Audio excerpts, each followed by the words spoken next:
everybody. Welcome to the clubhouse. I've got a big surprise for you. Well, what is it? It's the Mickey Mouse Clubhouse Plus. I can't wait to see ya. Premieres Monday, July 21st on Disney Junior. This is a proud sponsor of Disney Junior. What's up, Internet? My name's Kevin Perry. I'm a stop-motion animator, and today I have a challenge. Can I recreate the Netflix intro, you know, the bum-bum, that thing, in low-budget arts and crafts stop-motion animation?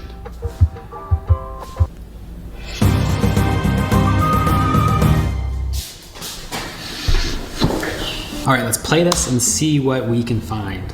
So the first thing I'm seeing is that it's completely on a black background, which makes things easier. Nothing's moving.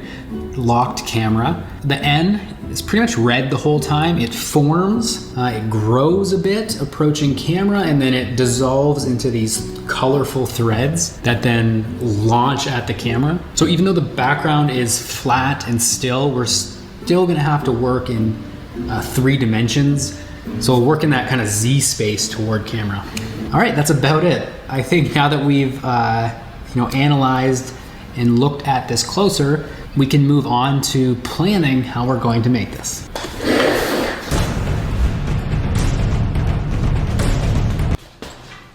All right, how do we take this Netflix intro and recreate it with real objects filmed with real cameras? For the overall setup, I'm thinking tabletop, everything here, and then a camera above filming downward. And then I'll probably cover that table with black cloth.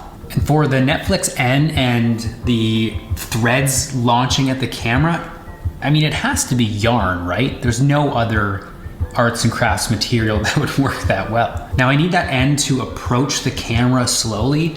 So I'm thinking rather than just having it on the table, I'm going to do some rigging from below with maybe a hole cut in the table, and I'll support that end and I'll be able to wind it up nice and slowly. Now we need to come up with a clever way to do all of that yarn coming at the camera. And I'm thinking the easiest way would be to have 2 sheets of something like board or plastic with slots cut into them that I can string the yarn between and then just slide them.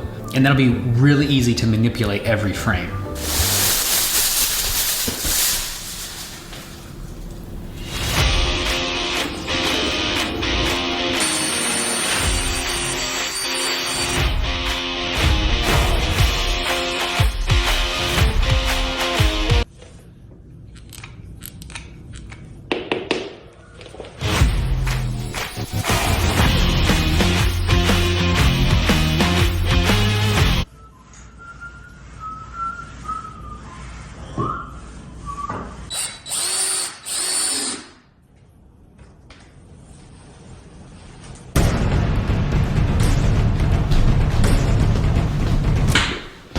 Okay, so I've made my yarn Netflix ends.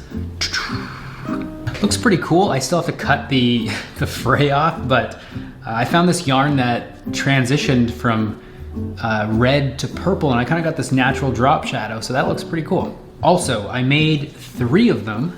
You can see here, and that is so that every other frame in the animation, I can swap one for another, and that'll give it that changing stop motion jitter rather than just one solid end. And then I made a few extra bits, this background piece for when the end first forms, and then this giant one for when it transitions into the threads when it grows toward camera. But yeah, really all I did was cut out the shape on some cardstock, lay down school glue, and then one by one put a string of yarn onto it.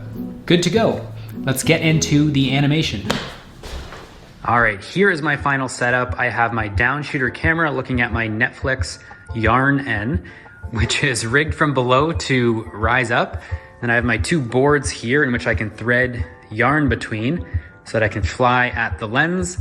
Lighting is fairly simple, 2 soft boxes and a ring light. Here is my final setup. I have my downshooter camera looking at my Netflix yarn N, which is rigged from below to rise up. And I have my 2 boards here in which I can thread yarn between so that I can fly at the lens. Lighting is fairly simple, 2 soft boxes and a ring light behind the lens. And that's just to keep everything soft so that the shadows aren't harsh or too long. And of course I have my live view here, so I can review my animation, and I can bring up the Netflix intro to reference as I go.